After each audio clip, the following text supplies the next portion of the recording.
चलिए बेटा next question करते हैं। देखिए हम लोग क्या सॉल्व कर रहे थे, हम लोग एनसीईआरटी किताब के एक्सरसाइज क्वेश्चन सॉल्व कर रहे थे।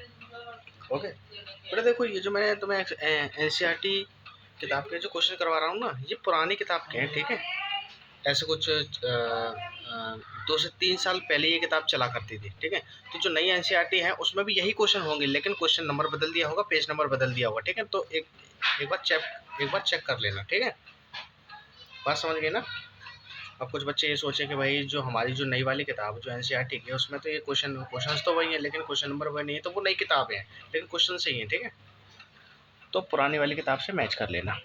अगर नई वाली किताब भी है तुम्हारे पास तो हर क्वेश्चन तुम्हारी किताब में वो हर क्वेश्चन होगा जो मैं यहाँ करा रहा हूँ, ठीक है। देखो क्वेश्चन, देखो क्वेश्चन कह रहा है बेटा, the moon attracts the earth, what is the earth doesn't move towards the moon.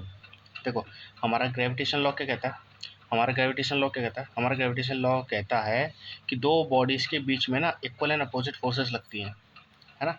हमारी दो बॉडीज़ के बीच में इक्वल एंड अपोजिट फोर्सेस लगती हैं। अगर बॉडी ए है और बी है, ठीक है, तो दोनों एक दूसरे पर इक्वल मैग्नीट्यूड की फोर्स लगाएंगे, यानी 10 न्यूटन की 12 न्यूटन की, मतलब मैग्नीट्यूड सेम होगा। दूसरी बात अपोजिट डायरेक्शन में लगाएंगे।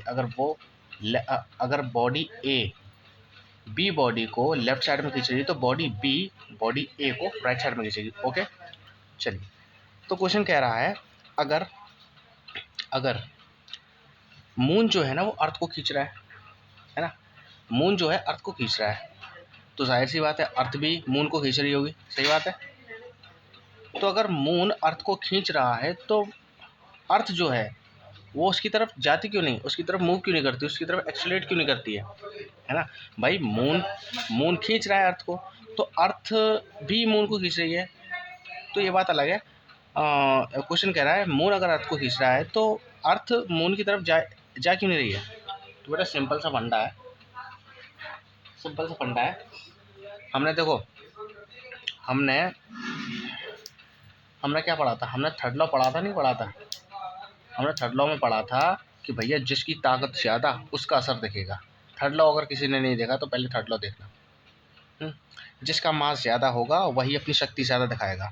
मून जो है, मून का मास कम है लेकिन अर्थ का मास ज़्यादा है, तो अर्थ जो है ना, अर्थ भी मून की तरफ जा रही होगी, हल्की हल्की जाती तो है, ये बात सच है, जाती है, ये बात झूठ नहीं है, लेकिन मून भी अर्थ की तरफ आता है थोड़ा थोड़ा। ओके, ये थोड़ी डिटेल में बात चलेगी। आप सीधा ये लिखो, जिसका मास ज़्यादा है वो मूव नहीं करेगा, या फिर जिसका मास ज़्यादा है वो कम एक्सेलरेट करेगा, यानी कि कम स्पीड से जाएगा, है ना। तो आप सीधा क्वेश्चन में क्या लिखोगे, क्योंकि भाई मून का मास कम है अर्थ के मास से, इसीलिए अर्थ जो है मून की तरफ अट्रैक्ट नहीं होती। Okay that's it. क्या लिखोगे, लिखो आंसर में, the mass of the earth is greater than the mass of the moon, which causes the earth does not move towards the moon। That's it, very simple question है ना, बहुत simple question है। Okay next question देखो,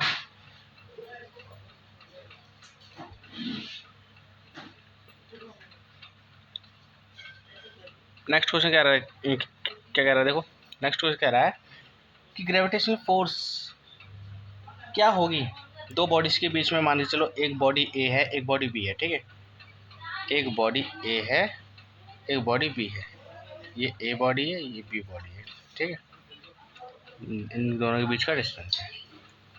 तो पहले part में कह रहा है कि भैया इन दोनों के बीच में फोर्स ऑफ ग्रेविटेशनल कितनी होगी, दो ऑब्जेक्ट रखे हैं, इन दोनों का जो मास है वो डबल कर दिया जाए, मतलब इन दोनों में से किसी एक का मास डबल कर दिया जाए। मान के चलो ये m1 है ना, ये m1 है, इसका मास m1 है, इसका मास m2 है और ये डिस्टेंस है। दोनों में से किसी का भी मास अगर डबल कर दिया जाए तो दोनों के बीच में कितनी फोर्स आएगी। दूसरे में कह रहा है अगर दोनों का डिस्टेंस पहले डबल कर दिया जाए तो कितनी आएगी, बाद में ट्रिपल कर दिया जाए तो कितनी आएगी। मतलब डबल कर दिया जाए यानी कि 2r कर दिया जाए और फिर ट्रिपल कर दिया जाए मतलब कि 3r कर दिया जाए, तो इन दोनों के बीच में कितनी फोर्स आएगी। तीसरे में कह रहा है कि अगर दोनों बॉडी का मास डबल कर दिया जाए तो ग्रेविटेशन फोर्स कितनी आएगी, है ना। चलो देखते हैं। सबसे पहले कौन सा देखेंगे, ए वाला, ए पार्ट में। तो ए पार्ट के लिए हम डायग्राम बना लेते हैं। देखो बेटा, स्टार्टिंग में फोर्स कितनी लगती है किसी भी बॉडी पर, स्टार्टिंग में फोर्स कितनी लगेगी। मान के चलो ये एक बॉडी है, ये दूसरी बॉडी है, दोनों के बीच में डिस्टेंस r है, इसका मास मैं m1 मानता हूँ, इसका मास मैं m2 मानता हूँ, दैट्स इट, है ना। अब इन दोनों के बीच में कितनी फोर्स लग रही होगी, बताओ मुझे, बताओ कितनी फोर्स लग रही होगी। सिंपल लग रही होगी। कितनी फोर्स लग रही होगी बेटा, सिंपल बात है। F इज इक्वल्स टू, मैं यहाँ पर क्या लिखूंगा, मैं इनिशियल लिखूंगा, Fi लिख देता हूँ, ठीक है। F इनिशियल मतलब स्टार्टिंग में फोर्स कितनी लग रही है। जब सीधी कहानी होती है, सीधी जब कहानी होती है तो कितनी फोर्स लगती है, क्या ए कितनी लगती है, G, दोनों मासेस का प्रोडक्ट, है ना। ये तो होता है फॉर्मूला, G तो होता ही होता है दोनों मासेस का प्रोडक्ट, यानी कि m1 m2 और डिस्टेंस का स्क्वायर। बताओ इनिशियली इतनी फोर्स लग रही है, ओके, तो इसे नाम दे दो इक्वेशन फर्स्ट। अब क्वेश्चन कह रहा है अब मैं फाइनल फोर्स निकालूंगा, फाइनल वाली, ठीक है। क्वेश्चन में कहा है बेटा, if the mass of one object is double, अगर दोनों में से किसी एक बॉडी का मास अगर मैं डबल कर दूँ, डबल मतलब उस मास का 2 से मल्टीप्लाई कर दूँ, ऐसे ही तो होता है। जैसे 2 का डबल क्या होगा 4, तो 4 कैसे आया, 2 में मैंने 2 का मल्टीप्लाई किया। 4 का डबल क्या होता है 8, 4 का डबल 8 कैसे आया, क्योंकि मैंने 4 में 2 का मल्टीप्लाई किया। तो जब भी हम किसी चीज़ में 2 का मल्टीप्लाई करते हैं तो डबल आता है, और किसी चीज़ में जब 2 का डिवाइड करते हैं तो उसका आधा आता है। जैसे 4 का आधा अगर मुझे निकालना है तो 2 से डिवाइड करूँगा, है ना, तो 4 का आधा 2 आ जाएगा। बताइए समझे। अब देखो, अभी कह रहा है डिस्टेंस अगर मतलब दोनों में से किसी एक बॉडी का मास अगर मैं क्या कर दूं, डबल कर दूं, है ना, दोनों में से किसी एक मास को मैं डबल कर दूं, यानी कि अब मान के चलो, अब मैंने क्या कर दिया, अब इसको 2m कर दिया, 2m1, इसको 2m1 कर दिया, यानी डबल कर दिया ना। ये देखो, अब इस इन दोनों के बीच में कितनी फोर्स लग रही होगी। अब देखो ये पूरा मास है ना, ये पूरा मास है, इस पूरा मास क्या है 2m1, ये पूरा मास है m2। चलो निकालो, जी एक बॉडी का मास कितना है 2m1, है ना, दिख रहा है ना तुम्हें, तो 2m1, दूसरी बॉडी का मास m2, है ना, फॉर्मूला लगा रहा हूँ सिर्फ ग्रेविटेशन का, अपॉन में r, ठीक है ना। अब देखो इस 2 को मैं यहाँ पे लिख सकता हूँ आगे, है ना, इस 2 को मैं आगे लिख सकता हूँ, कैसे लिख लूँगा, तो ऐसे लिख सकता हूँ 2gm1 m2 अपॉन में r। बोलो सही है, बोलो ठीक है ना। अब देखो इसको नाम दे दो 2, इक्वेशन 1 इक्वेशन 2। ये मेरी पहले जो फोर्स लग रही थी वो आ गई, ये मेरी बाद में जो फोर्स लग रही है वो आ गई। बता रहे समझ। तो मैं क्या करूँगा बेटा, देखो जब भी कंपैरिजन की बात होती है ना, जब भी कंपैरिजन की बात होती है, मतलब अब एक तरह से हम कंपैरिजन करके तो निकालेंगे कि भाई पहली वाली फोर्स के कितने गुना कम। तो हम क्या करते हैं, जब भी कंपैरिजन की बात होती है ना, कि अगर ये कर देंगे तो क्या हो जाएगा, ये डबल कर देंगे तो क्या हो जाएगा, ट्रिपल कर देंगे, ये कर देंगे वो कर देंगे तो क्या हो जाएगा, यानी वो ये पूछ रहा है पहली वाली फोर्स के कितने मुकाबले कम हो जाएगा या फिर कितना ज़्यादा हो जाएगा, है ना। तो अब इसे डिवाइड कर देते हैं, फर्स्ट इक्वेशन को सेकंड इक्वेशन या फिर सेकंड इक्वेशन को फर्स्ट इक्वेशन से। अब देखो, अब मैं क्या करूँगा, इन दोनों फोर्सेस को क्या कर दूँगा, डिवाइड कर दूँगा, या तो 1 को 2 से डिवाइड कर दूँ या फिर 2 को 1 से कर दूँ, वो आपकी मर्जी है, ठीक है। तो चलो कर देते हैं डिवाइड। अब मैं क्या करूँगा, dividing equation second by first, यानी कि डिवाइडिंग इक्वेशन सेकंड, यानी कि सेकंड इक्वेशन को कर दूंगा फर्स्ट से, यानी 2/5 कर दूंगा, 2/1, ठीक है। तो देखो एफ को F1 से डिवाइड कर दूंगा, Fi से, ठीक है। तो मैं क्या करूँगा, F को Fi से, आप Fi अपॉन में F भी कर सकते हो, ठीक है, वो आपकी मर्जी है, ठीक है।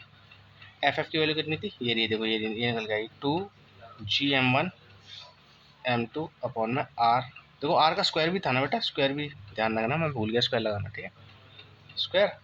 देन फिर एफ आई की वैल्यू कितनी थी, एफ आई ये रही GM1 M2 अपॉन में आर स्क्वायर, ठीक है।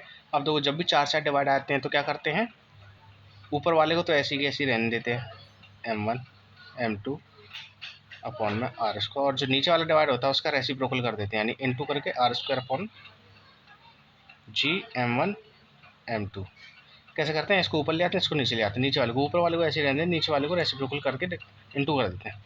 अब देखो अब कुछ कट रहा है क्या, ये देखो आर स्क्वायर से आर स्क्वायर गया और GM1 M2 से GM1 M2 गया, ठीक है, कितना बचा, देखो 2 ही तो बचा है ना। तो आंसर कैसे आ रहा होगा, देखो ऐसे आ रहा होगा, एफ एफ अपॉन में ये एफ आई तो चल रहा था, अब बराबर 2, बताओ, और इसके नीचे मैं क्या मानूँ, इसके नीचे 1 मान लेता हूँ, सीधी सी बात है, बताओ सही है ना। अब क्या करोगे, अब इसको इधर ले आओ, जी इसको इधर लेके आओगे तो क्या आएगा, एफ एफ बराबर, इसको इधर ले आओ 2FI, देखो बेटा ये आ गया आंसर। अब देखो बेटा तुम यहाँ पर ढंग से देख पा रहे हो, जो फोर्स बाद में निकली है ना, मतलब डबल करने के बाद, है ना, डबल करने के बाद,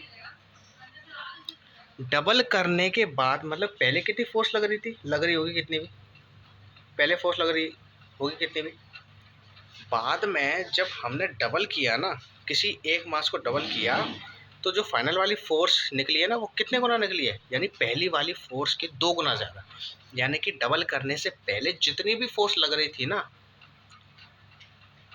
वो डबल करने के बाद कितनी हो गई, 2 गुना ज़्यादा, यानी कि पहले फोर्स लग रही थी मान के चलो 2, अब कितनी लग रही होगी 4, है ना, यानी अब जो फोर्स लग रही है, बाद में जो फोर्स लग रही है वो पहली वाली फोर्स के 2 गुना है, यानी पहले जितनी भी लग रही होगी फाइनल में अब कितनी लग रही है, अब पहली वाली फोर्स के दोगुना लग रही है, पहली वाली फोर्स के दोगुना लग रही है, बात समझ में आ रही है।